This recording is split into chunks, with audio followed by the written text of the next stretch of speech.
Aló, aló, muy buenos días.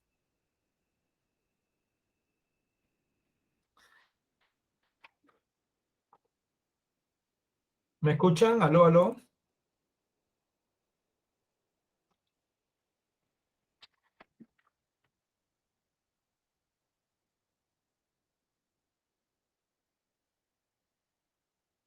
Aló, aló, ¿me escuchan? Necesito retroalimentación. Buenos días, profesor. Buenas. Ok, vamos a empezar la primera sesión, la primera clase. Anoten mi nombre, que creo que lo ven en pantalla. Mi nombre es José Moisés Chávez Zamora. Anoten eso. Siempre es bueno que sepan el nombre del profesor. Ok, ya estoy compartiendo pantalla.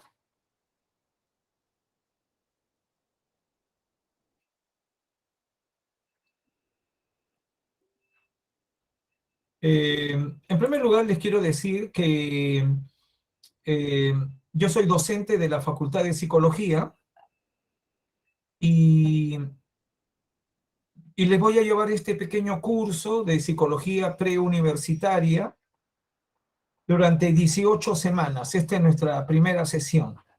Y me pueden hacer las preguntas en cualquier momento, me pueden interrumpir, tienen el micrófono. O en su defecto, los que no puedan acceder a un micrófono escriben la pregunta, pero alguien del salón me tiene que pasar la voz, que hay una pregunta escrita en el chat público, ¿no? En el mensajero este que tenemos. Las preguntas, si son pertinentes a lo que estamos haciendo, es mejor, pero también pueden hacer preguntas relacionadas, ¿no? A lo que estamos haciendo, ¿ok? Bien, vamos a empezar la sesión con algunas reflexiones de motivación. ¿Cuál es la idea, cuál es la imagen que tú tienes de un psicólogo? ¿Qué hacemos los psicólogos? ¿Qué es la psicología?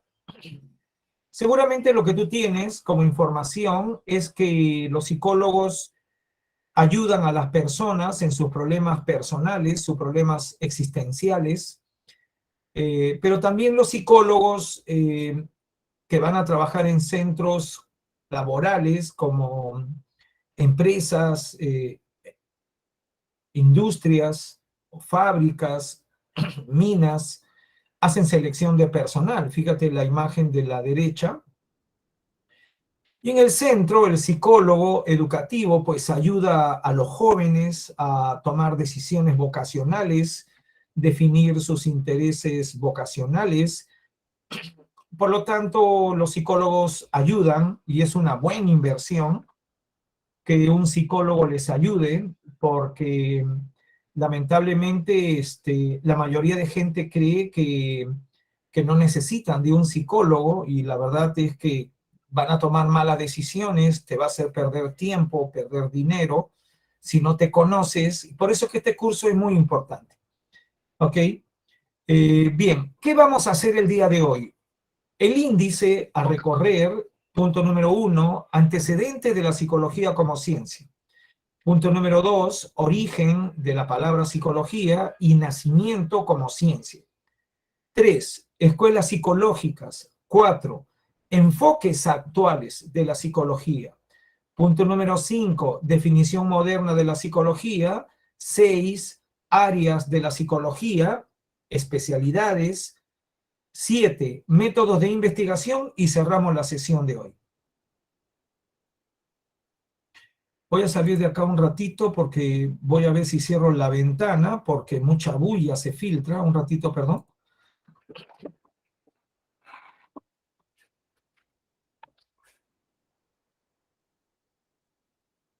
Y me voy a poner más cómodo porque está saliendo el sol por acá. Bien, vamos a continuar entonces.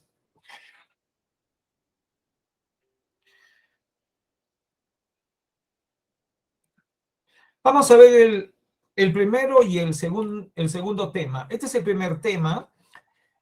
Vamos a ver los antecedentes de la psicología como ciencia. Antes que la psicología sea considerada una disciplina científica, la psicología era filosófica, psicología filosófica. Es decir, una psicología especulativa que no usaba métodos de investigación científico, que lo vamos a estudiar hacia el final de la sesión de hoy. Eso no se conocía, eso no se había inventado todavía, por lo tanto, la psicología era especulativa, filosófica. ¿Ok? Para entender eso un poco mejor, vamos a ir al tema número 2, que es muy breve. ¿Desde cuándo se considera ciencia a la psicología? Fíjate la fecha, 1879, recordarán esa fecha, ese año, para los peruanos es muy significativo y doloroso porque se inicia la guerra con Chile, la guerra del Pacífico. Bueno, en 1879 para los psicólogos es una fecha importante porque en Alemania, en la ciudad de Leipzig, se funda el primer laboratorio de psicología experimental y se usa el método experimental por primera vez. Oficialmente y convencionalmente es una fecha muy importante. El fundador de ese laboratorio fue el psicólogo alemán Wilhelm Wundt. Quiero que se percaten que los apellidos y los nombres alemanes, cuando llevan W, se leen como V, ¿ok? Es Wilhelm Wundt, no es apellido inglés en donde tendríamos que decir Wilhelm Wundt, no, sino Wilhelm Wundt, ¿ok? El método experimental por naturaleza con el cual se inicia la psicología es la introspección. El psicólogo experimental somete a preguntas al sujeto experimental. El sujeto experimental es la persona que está participando del experimento y el método de introspección consiste en que el psicólogo pregunta qué sintió, qué experimentó, qué vio, ¿ok? ¿Qué pensó? Ya, ese tipo de preguntas como una entrevista, pues le van a servir al psicólogo para anotar y llegar a algunas conclusiones. Bueno, ese fue el método, pues estamos hablando de hace más de 100 años, y con ese método experimental, de manera controlada, pues se logra iniciar a la psicología como ciencia. Ahora, etimológicamente, la palabra psicología viene de dos voces griegas, psique, que significa alma. En griego, alma se dice ánima, ¿verdad? Ánima significa movimiento, ser con movimiento. Por lo tanto, los griegos creían que el alma entraba al cuerpo y le daba movimiento. Y cuando uno moría, el alma salía, el ánima salía del cuerpo y el cuerpo quedaba inerte, uno moría, ¿no? Esa era la idea del alma, ¿no? Se dice psique al alma o ánima también. Ahora, esta palabra psique, la primera sílaba, sí, es una letra griega. La letra griega, sí, convencionalmente los psicólogos la han asumido como símbolo de la psicología. Cuando vean este símbolo, pues estamos hablando de la psicología como profesión, como disciplina. Ahora, logos significa estudio, disciplina, tratado. ¿Ok? Volvemos ahora sí al punto número 1, ya que sabemos qué cosa es psicología científica, porque usa método experimental.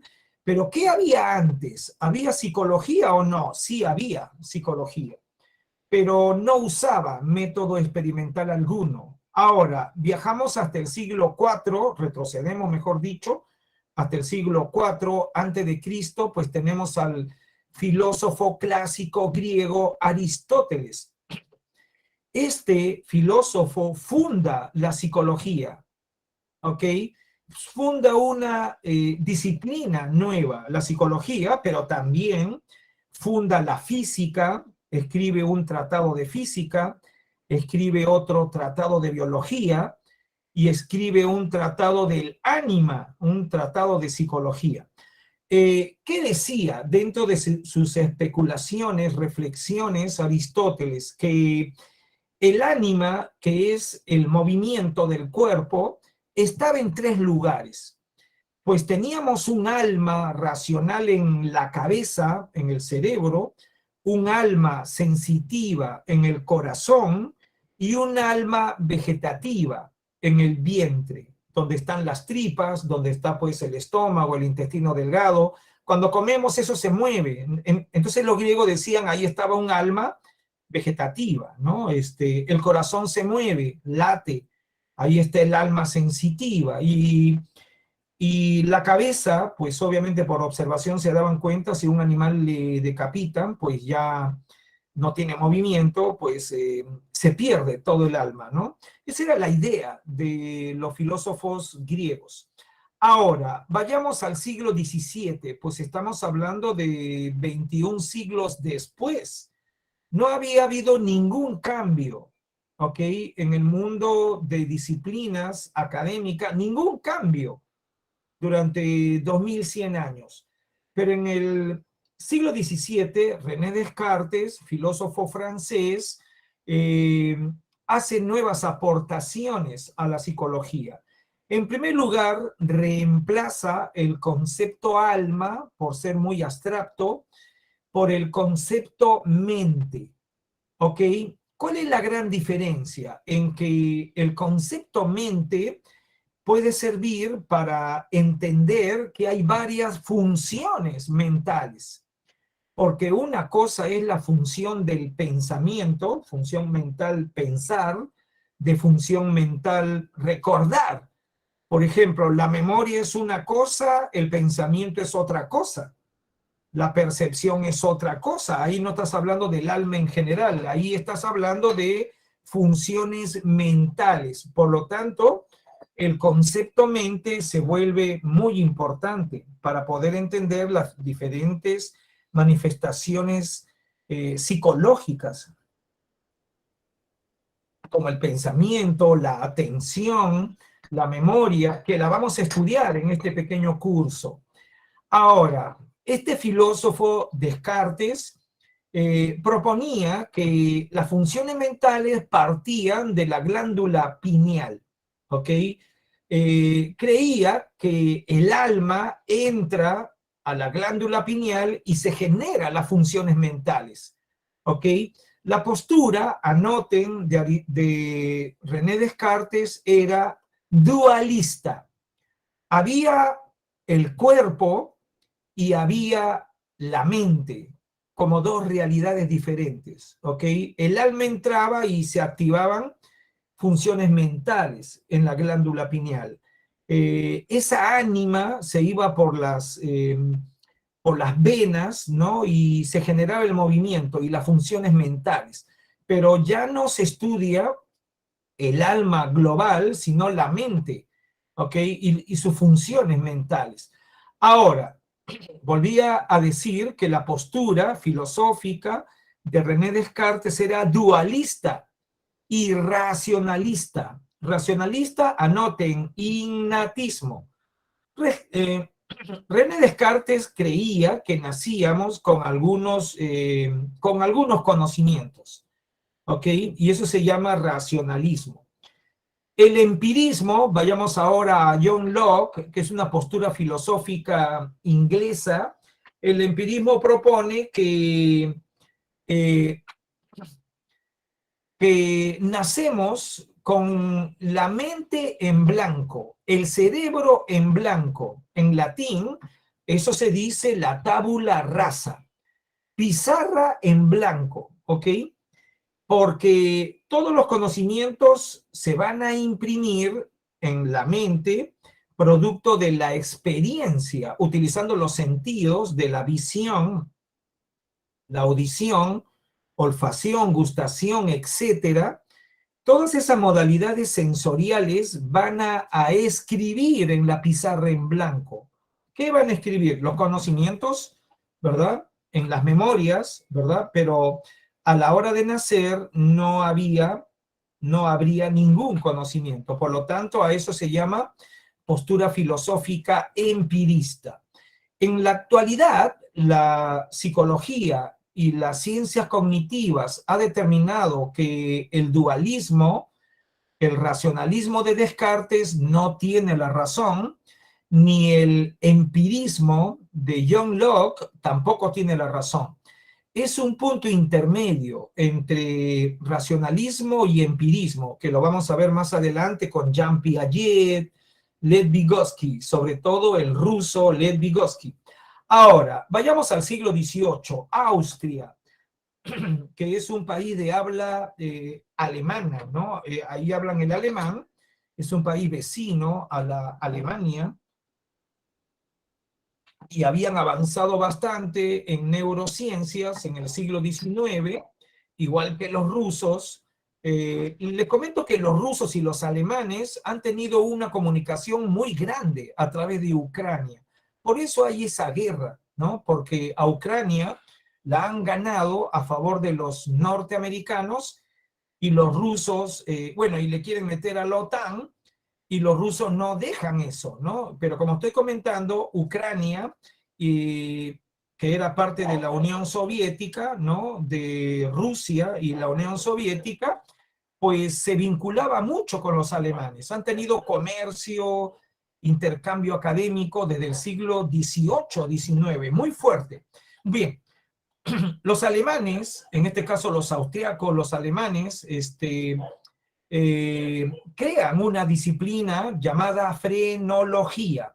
Anoten que el prefijo de la palabra frenología, el prefijo freno, significa cerebro en griego. Freno, cerebro en griego. Entonces, el estudio del cerebro. Joseph Gall, que era un médico austriaco, proponía que las diferentes facultades mentales, pues, estaban localizadas en diferentes lugares del cerebro, ¿ok? Y realizó, vean la fotito, una especie de mapeo de las diferentes facultades, pues ahí estaba la memoria, la atención, pero también estaba la inteligencia matemática por algún lugar, la envidia por el otro, y así, diferentes facultades que fue mapeando Joseph Gall y su equipo, pues estamos hablando del siglo XVIII. La frenología no existe ahora porque no usaba el método experimental. Como vuelvo a recalcar, toda la psicología antes de 1879 no usó jamás ningún método experimental. Por lo tanto, los conocimientos no eran fiables. Ahora, vayamos a la psicofísica, que no es la psicología tampoco. La psicofísica, ¿quiénes la forman? Anoten, ingenieros y matemáticos. Anoten, ingenieros y matemáticos que estudian las magnitudes de los estímulos. Los estímulos físicos se van a medir y van a estudiar las sensaciones de las diferentes modalidades sensoriales del cuerpo humano. Los psicofísicos estudian toda la parte fisiológica de la visión, la audición, el olfato, la gustación, la palpación, que ahora se llama percepción áptica, que la vamos a estudiar dentro de mes y medio, aproximadamente vamos a tener un capítulo sobre percepción, y allí vamos a hablar de nuevo de los psicofísicos.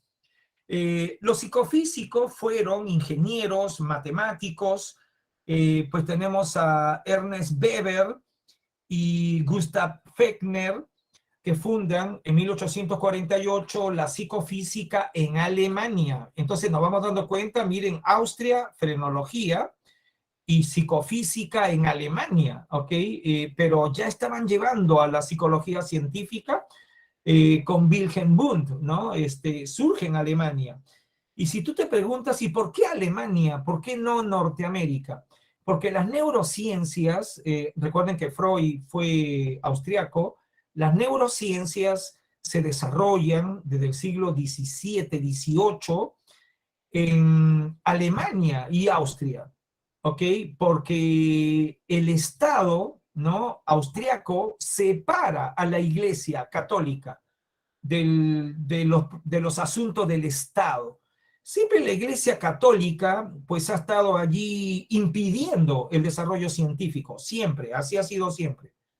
Entonces, la separación de la Iglesia del Estado en Austria, después en Alemania y después en todo el mundo moderno, pues ha hecho que la ciencia avance.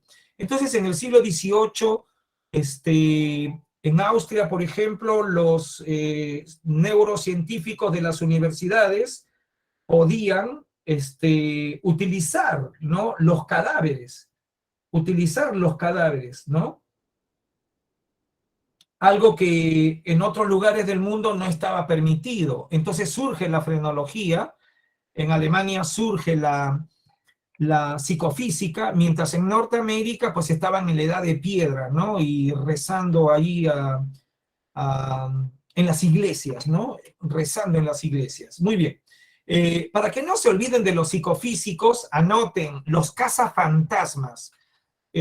Si buscan en internet, o de repente alguien lo ha visto en televisión de cable, una película llamada Los Cazafantasmas, pues esa película, esos son psicofísicos, porque los cazafantasmas utilizaban los aparatos de la psicofísica. Anoten, todos los aparatos de la biomédica son producto de la psicofísica. Por ejemplo, el estetoscopio, la psicofísica.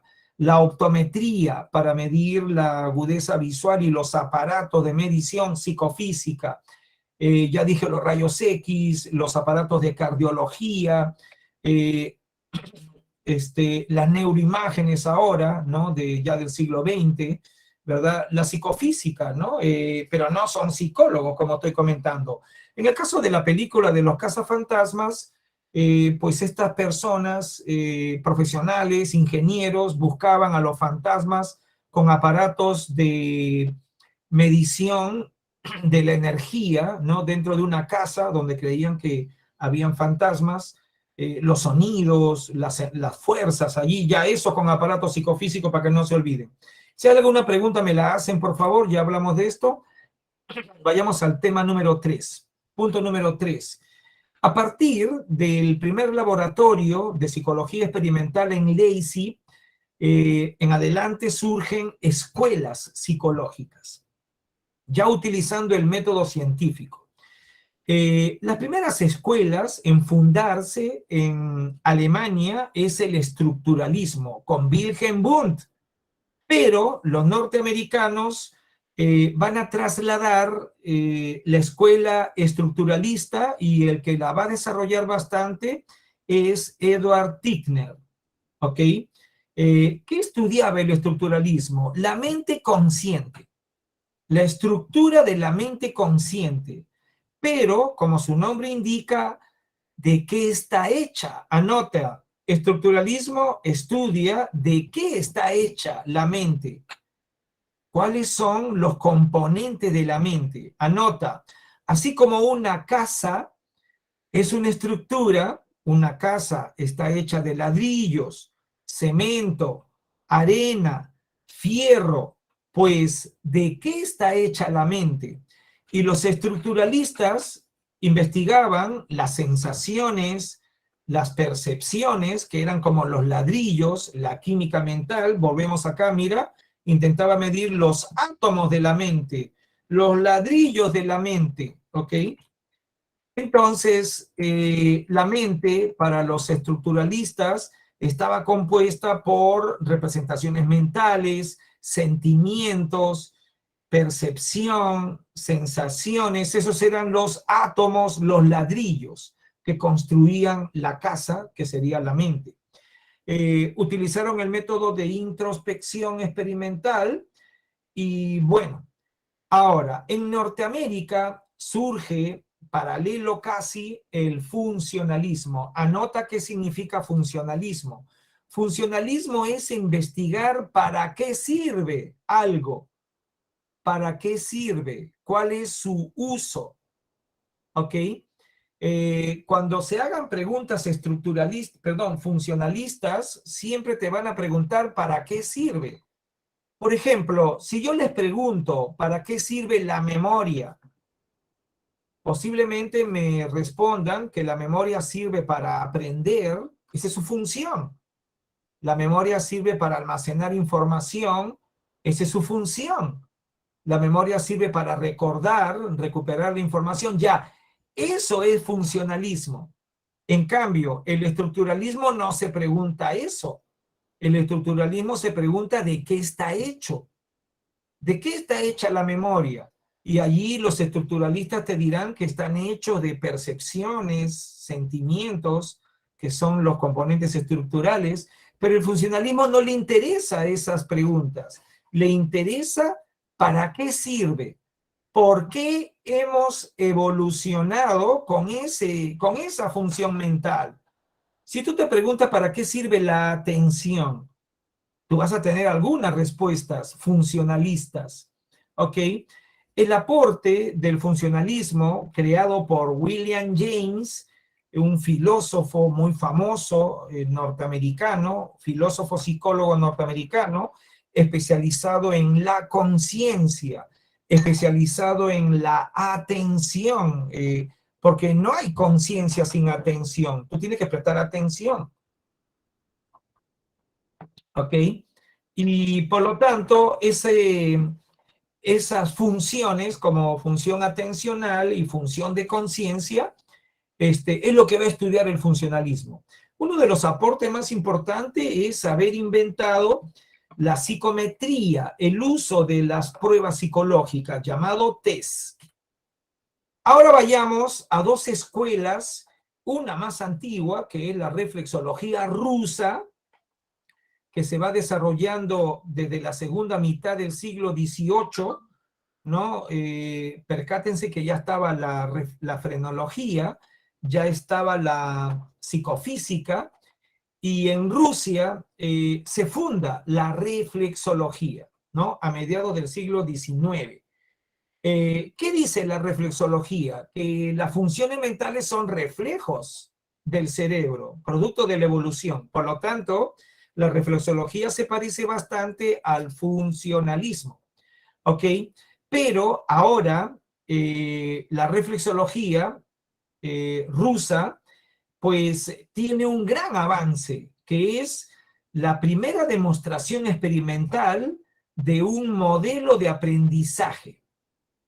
Por primera vez en un laboratorio se demuestra cómo se aprende, cómo un sujeto experimental, un perro, Iván Pavlov, lo somete a una técnica que se denomina condicionamiento clásico, que lleva su nombre, condicionamiento clásico pavloviano. Ese tema lo vamos a estudiar más o menos en la semana número 7, ¿no? Dentro de mes y medio vamos a estudiar el condicionamiento clásico y el condicionamiento operante de Skinner. Pero bueno, Iván Pavlov gana el premio Nobel en 1904 por sus investigaciones sobre el aparato digestivo y el condicionamiento clásico pavloviano. ¿Ok? La reflexología es anterior, por lo menos unos 50 años antes del conductismo. El conductismo es de 1913, fundado por John Watson, psicólogo norteamericano que critica el método introspectivo. Y es fácil entender por qué lo critica, porque el método de introspección implica interrogar al sujeto experimental. Pero si tú puedes interrogar al sujeto experimental, es porque es un ser humano. Por lo tanto, el método de introspección no se puede usar con animales, no se puede usar con bebés que no saben hablar, no se puede usar con enfermos mentales que no saben de qué hablan. Por lo tanto, el conductismo tiene una buena excusa para criticar y eliminar la introspección y centrarse solo en la conducta observable. Surge una psicología más objetiva, experimental, observando la conducta, pero desecha el método de introspección. Sin embargo, ahora se usan diversidad de métodos aparte de la observación de conducta. Es más, la observación de conducta es muy insuficiente. El conductismo existe hasta ahora, pero a manera de enfoque. Ahora vayamos a dos escuelas de habla alemana. La Gestalt, nacida en Alemania, y el psicoanálisis, nacido en Austria. ¿Ok? Y vuelvo a recalcar que estas dos escuelas influyeron mucho en Rusia, en la Unión Soviética. Influyeron mucho, ¿no? La Unión Soviética ya no existe desde hace aproximadamente unos 30 años. La Unión Soviética era unión de estados socialistas, ¿no? Que ya no existe. Ahora, la psicología de la Gestalt, anoten, Gestalt significa forma, percepción de la forma de los objetos. La percepción puede ser visual, auditiva o por cualquier modalidad sensorial. Y los psicólogos alemanes se centraron en ese objeto de estudio, la percepción. ¿Qué es la percepción? Encontrar significado a los objetos por la forma que tienen, ¿ok? Sobre todo por la forma, como les estoy comentando. Por eso se llama psicología de la forma. En alemán, psicología de la Gestalt, ¿ok? Esta psicología brinda algunas leyes del aprendizaje que lo vamos a estudiar en el capítulo Percepción hacia la semana número 9 aproximadamente. Ahora, fundador Max Wertheimer, aporte al aprendizaje, aprendizaje por insight. Anota qué es insight. Insight significa luz, foco de luz. Insight significa que vino la luz de la conciencia.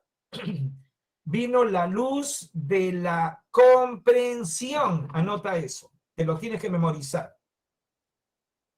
Espero que si hay preguntas me pasen la voz, porque hasta ahora no me han hecho ninguna. Vamos a ver si hay preguntas. Creo que no hay ninguna. Entonces, como les estoy comentando, vuelvo a lo mío. No hay preguntas, ratito, perdón.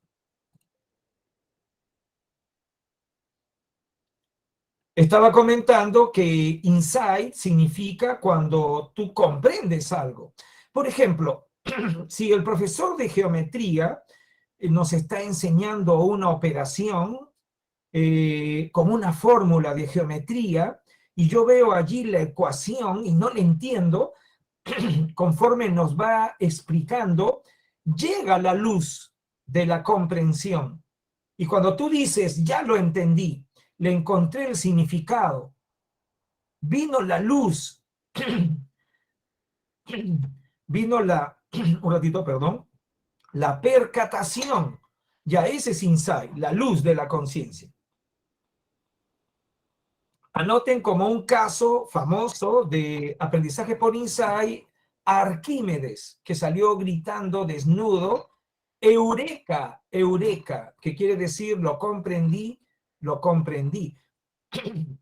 Eureka sería pues insight, ¿no? Lo comprendí, vino la luz, ¿no? De la comprensión. Ahora, en Austria, un médico, un ratito, perdón, que estoy con flema, disculpen, ¿no?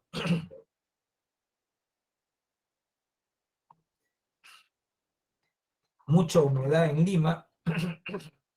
Freud, Sigmund Freud, muy famoso, psicoterapeuta, estudia por primera vez la mente inconsciente con sus métodos de observación y entrevista, ¿ok? Y se habla del inconsciente, el subconsciente, etcétera. Pero ahora, en este momento, porque no puedo profundizar mucho el tema, les voy a invitar a ver dos videos en mi canal que se llama La Psicología del Futuro, canal de YouTube, La Psicología del Futuro, anoten. En ese canal vas a encontrar dos videos para entender el inconsciente. Un video se llama Dormir y Soñar, que está en ese canal, como estoy comentando, y el otro se llama Lavado de Cerebro. Ok, esos dos videos les recomiendo. Son videos bastante amigables, ¿no? Tienen algunas complejidades, pero obviamente se pueden hacer una idea, y en este curso se van a hacer una idea y van a comprender y aprender muchas cosas, ¿no? En ese canal hay más de 160 videos, más de 160 videos hechos por mis alumnos, ¿no? Ahí me van a encontrar a mí, me van a ver mi foto de repente en algunos videos, ¿no? Y por lo tanto, si me preguntan qué es el inconsciente, ¿no? Como estoy comentando, este, con esos videos te vas a enterar que el inconsciente se ha estudiado experimentalmente. Los sueños son procesos inconscientes y se están investigando experimentalmente, ¿no? Y se sabe, ¿no? Cómo funciona el inconsciente. Por lo menos hay 5 modalidades de inconsciente que lo vas a encontrar en el video lavado de cerebro, ¿ok? Vayamos ahora a los enfoques psicológicos que implica que ya no hay escuelas psicológicas. Lo que hay ahora son enfoques muy flexibles y modernos. El psicoanálisis ahora se ha transformado en enfoque psicodinámico. Sigue investigando el inconsciente, los impulsos y conflictos inconscientes, pero ahora toma más en cuenta la cultura, ¿no? Y está abierto a las investigaciones experimentales. Ahí tenemos a Karen Horney, Eric Fromm, Alfred Adler, entre otros, ¿no? Psicodinámicos. El enfoque conductista, recordarán que Watson funda el conductismo, pero como vuelvo a recalcar, el conductismo radical ya no existe, lo que hay es un enfoque bastante flexible que usa básicamente la psicoterapia por modificación de conducta. Utiliza técnicas de modificación de conducta en base al condicionamiento operante, que lo vamos a estudiar hasta hacia la semana 7, 8, los modelos de aprendizaje, aparte del condicionamiento clásico pavloviano, el condicionamiento propuesto por Skinner, ¿ok? Los programas de reforzamiento, que también se le llama premios y castigos. Por lo tanto, los representantes tenemos Skinner, Joseph Wolpe, Hans Einstein, ¿no? Y el enfoque conductista se usa bastante con niños y sobre todo con niños menores de 10 años. Pasando los 10 años, la modificación de conducta no funciona. Con premios y castigos no controlas al ser humano. Puedes controlar al perro, a los animales, ¿no? Y a los niños pequeños, pero un adolescente muy inteligente ya ese no hace caso con modificación de conducta. Pero bueno, pero es una técnica muy importante en la disciplina escolar, por ejemplo. Vayamos ahora a los enfoques psicológicos humanista y cognitivista. El humanismo, anoten por favor, psicología positiva, así le llaman también. ¿Por qué? Porque no estudia la enfermedad mental, estudia las potencialidades psicológicas de las personas. No le interesa los enfermos mentales para sacar un modelo psicológico, sino más bien las personas sanas y cómo mejorar sus potencialidades, cómo alcanzar la autorrealización. Anoten por favor que autorrealización sería equivalente a autorrealización sería, anota, felicidad. Felicidad, ¿ok? Alcanzar la felicidad. Ahora, para que no se olviden del enfoque humanista de Abraham Maslow, escriban en el chat de la llamada al político peruano que dijo que un hombre es feliz cuando alcanza la felicidad. Ese candidato a la presidencia, que no ganó, el hombre es feliz, anoten su nombre ahí, a ver. Un hombre es feliz, ahí está Acuña, todo el mundo lo conoce, pues está famoso. Acuña, ya. Ya eso es autorrealización, ¿no? Un hombre es feliz cuando alcanza la felicidad, ¿no? Pero, ¿qué ha dicho? Nada. Yo presumo que Acuña debe tener problemas de memoria operativa. invito a ver en mi canal el video Memoria Operativa. También hay otro video que se llama ¿Por qué olvidamos? Hay otro video. Y hay otro video que se llama La mente del mnemonista. Hay un video bastante bueno para entender cómo funciona la memoria, La mente del mnemonista. Les recomiendo. Muy bien, avanzamos. Ya sabemos que la autorrealización es alcanzar la felicidad y los psicólogos buscan que la gente sea feliz, se autorrealice. Ahora, vayamos al enfoque moderno dominante hoy en psicología, el enfoque cognitivo, que significa conocimiento. Cognitivo, cognitivista, cognición significa conocimiento. ¿Qué dice este enfoque? Que la mente es un sistema cognitivo. ¿Por qué? Porque la mente humana lo que busca es el conocimiento.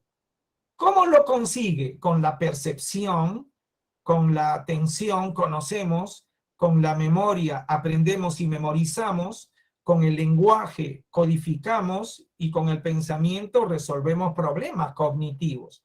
Por lo tanto, a todos estos se les llama procesos cognitivos. Cognitivo significa que buscan el conocimiento. ¿Ok? Por lo tanto, cada uno de nosotros somos seres cognitivos. Queremos aprender, memorizar, tomar decisiones lo más eficientemente. Muy bien, esta es la psicología moderna dominante y allí tenemos a Jean Piaget y Lev Vygotsky, que no lo han puesto, psicólogo ruso. Lev Vygotsky es el psicólogo que guía la psicología moderna, ¿ok? Pero lamentablemente ahora con la guerra que se ha armado entre Rusia y Ucrania, no sepamos más de los rusos durante unos años, porque han borrado todas las comunicaciones con Rusia, ¿no? Pero bueno, bien, avanzamos. Ahí tenemos a Albert Bandura, que acaba de fallecer hace unos 6 meses, Jerome Brunner, David Toussaint, entre otros. Entonces, enfoque cognitivista, llegar a los conocimientos, ¿no? Todas las funciones mentales buscan el conocimiento. Ahora vayamos al enfoque biopsicológico de las neurociencias, que surge, como dije, en Austria, Alemania, Rusia, ¿no? La reflexología, ¿no? Los antecesores de las neurociencias serían, las neurociencias cognitivas, sería pues la reflexología, la frenología, ¿no? Esas serían, ¿no? Y la psicofísica, obviamente, y la psicofísica. En mi canal hay un video de hace una semana que se llama Neurociencias del Aprendizaje. Recomiendo ver ese video. Neurociencias del Aprendizaje. Ok, bonito video. Y ahí te van a demostrar que tú tienes que dormir más de 8 horas, 8 horas promedio. Si no duermes, estás frito, no vas a aprender. Tú tienes que dormir bien, ¿ok? Aparte de comer bien. Muy bien. Representantes, un ruso, Alexander Luria, famoso, discípulo de Vygotsky, un portugués, Antonio Damasio, y hay premios Nobel, Eric Kandel. Eric Kandel, también un neurocientífico muy famoso. En mi canal hay videos de entrevista a Eric Kandel. Vayan a la categoría de videos neuropsicología. ¿Qué explica el enfoque biopsicológico? La relación entre mente y cerebro. ¿Ok? ¿Qué relación hay entre la mente y el cerebro? ¿No? Para poder entender la mente tenemos que estudiar el cerebro, esa es la idea. ¿Ok? Creo que nuestra clase es hasta las 11 de la mañana, ¿verdad? Por lo tanto, me están quedando 11 minutos, avanzamos. ¿Cuál es la definición actual de la psicología? Que es la ciencia que estudia los procesos mentales, conscientes e inconscientes. Ya dije que para entender el inconsciente te he recomendado 2 videos para que lo visualices. Ahora vayamos a las áreas de la psicología profesional. La psicología en Perú tiene 2 grandes especialidades. Psicología básica, que busca los nuevos conocimientos, las investigaciones científicas, pero la psicología básica es una parte muy pequeña de los psicólogos, porque la psicología básica se hace en las universidades. ¿ok? Yo hago psicología básica en la Facultad de Psicología de San Marcos, ¿ok? Yo no hago psicología aplicada. Asesoro a los alumnos para que hagan psicología aplicada. Por lo tanto, psicología aplicada lo que busca son los nuevos conocimientos de la psicología. Pero ahora, la psicología aplicada sí tiene que intervenir, solucionar problemas.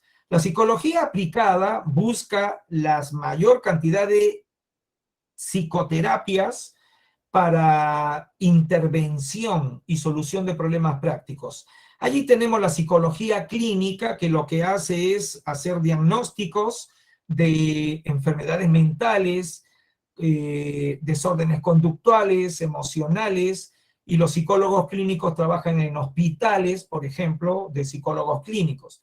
Psicología educativa, trabajan en los colegios, ven los problemas de aprendizaje, orientación vocacional, ¿verdad? Y buscan que la educación mejore, ¿no? Que el aprendizaje se dé de buena manera. Recomiendo un video que está en mi canal que se llama La mente del matemático, así se llama, con investigaciones experimentales muy modernas y recomendaciones para la psicología educativa de las matemáticas. También hay otros videos de etnomatemáticas en mi canal. Revisen ahí. Psicología social, que vamos a estudiar un poco la próxima semana. Dentro de 2 semanas, en la semana 3. ¿Qué estudian los psicólogos sociales? Las actitudes con C. Actitud con C significa las opiniones, las creencias, y todo mundo tiene opiniones y creencias, ¿ok? Entonces, ¿qué buscan los psicólogos sociales? Cambiar opiniones, formar opiniones, ¿no? Transformar opiniones y estereotipos, que lo vamos a estudiar en la semana 3, ¿ok? Los estereotipos son opiniones sobre grupos. Por ejemplo, estereotipos raciales, racismo. Estereotipos religiosos, estereotipos nacionales. Por ejemplo, ¿qué opinas tú de los chilenos? ¿Qué opinas tú de los colombianos? ¿No? Ya, esos son estereotipos nacionales. Pero bueno, hay infinidad de estereotipos. ¿Qué opinas tú, por ejemplo, de los arequipeños? ¿Qué opinas tú de los psicólogos, no? De los psicólogos dicen que estamos locos, ¿no? ¿Y qué opinas tú de los médicos? Ya, el estereotipo es que los médicos son muy inteligentes, ¿no? ¿Qué opinas de los ingenieros? El estereotipo del ingeniero es muy positivo, ¿no? Pero eso es una opinión, no es cierto eso totalmente. Psicología organizacional, el psicólogo trabaja en empresas, fábricas, minas. ¿Para qué? Selección de personal, motivación de personal, capacitación de personal, mejora del clima laboral. Vayamos a punto número 7, métodos de investigación. Me quedan 7 minutos. El método descriptivo, como su nombre le indica, busca observar, describir la conducta. ¿Ok? Para que una pregunta en el examen sea de método de investigación descriptivo, tiene que estar la palabra características. Anota ese dato. Por ejemplo, mira aquí, característica de la violencia de género, lo cual quiere decir que la variable estudiada es la violencia de género, esa es la variable estudiada. Y esta se describe, ¿ok? Ahora, vamos a poner como ejemplo cómo se ha descrito la inteligencia. ¿Cómo es una persona inteligente? La inteligencia, por el método descriptivo. Número 1, la persona inteligente, buena memoria. Gran memoria de la persona inteligente, es decir, aprende bien. Y número 2, ¿quiénes son inteligentes? Aplican, usa, ¿ok? La característica número 2 es más importante que la número 1, porque tú puedes tener una gran memoria, saber mucho, pero no aplicas lo que sabes, no usas lo que sabes. Ya, no olviden, ¿eh? Porque eso lo vamos a ver dentro de 2 meses y medio o 3, la inteligencia. Ya, el método descriptivo te definió lo que es la inteligencia. Ahora vayamos al método correlacional. Como su nombre le indica, relaciona 2 o más variables. ¿Qué es una variable? Una variable es un factor psicológico que varía y se puede medir. Si varía, se puede medir, se convierte en variable. Ya. Quiero que te percates de que el método correlacional usa la estadística y mire el ejemplo, relación entre variable 1, bagaje léxico, es decir, vocabulario, variable 2, comprensión lectora. ¿Qué relación hay entre léxico, memoria léxica y comprensión lectora? La investigación correlacional ha encontrado que es bien alta la correlación, es positiva, muy alta. La persona que tiene buena memoria de vocabularios tiene mejor comprensión lectora. Te aconsejo que le preste mucha atención al curso de razonamiento verbal, porque allí tienes que aprender. A ese curso, razonamiento verbal, y el otro, razonamiento matemático, le tienes que dar duro, porque eso eleva la comprensión de matemática, la comprensión lectora, en esos dos cursos, como estoy comentando. Ahora, para que sea una respuesta de, estoy nervioso ya porque estoy contra el tiempo, para que sea una respuesta de método correlacional, tiene que estar las palabras relación, asociación. Si no están esas palabras, no es método correlacional. Tiene que estar la palabra relación entre variable 1, variable 2, asociación entre variable 1, variable 2. Si no están esas palabras, no marcas método correlacional. Ahora, adelantamos. Con el método experimental, tiene que estar las palabras efecto de, influencia de. Esas dos palabras son obligatorias. Efecto de, influencia de, esas dos palabras tienen que estar obligatoriamente, ¿ok? Vayamos para cerrar la clase, lamentablemente estoy contra el tiempo. Ya, el método experimental lo que busca es identificar variables causales y variables efectos. Mira por acá, una variable independiente es una variable causal que va a causar un efecto a la variable dependiente. Variable dependiente es una variable efecto, producto de la variable independiente, variable causal. Ejemplo, programa de enseñanza de habilidades sociales es mi variable independiente, mi variable causal. ¿Qué voy a hacer como psicólogo? Crear un grupo experimental donde le voy a aplicar la variable independiente. Le voy a enseñar habilidades sociales durante 6 meses. Al grupo control, que es un grupo para comparar, no le enseño nada. Entonces, después de 6 meses, mido la variable efecto, la variable dependiente, y encuentro que el grupo experimental mejoró en la prueba de habilidades sociales. De tener un puntaje bajo, los chicos han incrementado sus habilidades sociales. En cambio, el grupo control, donde no apliqué nada, no apliqué la variable independiente, sus habilidades sociales no crecieron. Entonces, así se demuestra, ¿ok? Así se demuestra la existencia de una variable que causa efectos. Ahora, ¿qué palabras tienen que estar presentes? Las palabras efecto de, un programa de habilidades sociales sobre la inteligencia social, por ejemplo, que sería la variable dependiente, ¿no? Siempre hay una variable independiente y una variable dependiente que es efecto. Por lo tanto, si no está la palabra efecto de, influencia de, no puedes marcar método experimental. Vayamos a las claves del cuestionario. Pregunta número 1, letra B de boca. Pregunta número 2, letra D de dedo. Número 3, letra A.